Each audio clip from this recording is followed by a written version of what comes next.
sa paparating na eleksyon, huwag tayong boboto dahil sikat.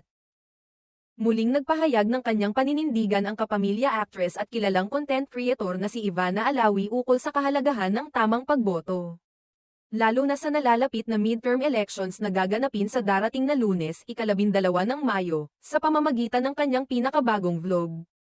Hindi lamang siya namigay ng tulong pinansyal sa mga maliliit na negosyante sa palengke, kundi naging daan din ito para maipahayag niya ang kanyang mga saloobin at realizations hinggil sa tunay na sitwasyon ng maraming Pilipino. Sa nasabing video, ipinakita ni Ivana ang kanyang pakikipag-ugnayan sa mga tindera at tindero sa palengke.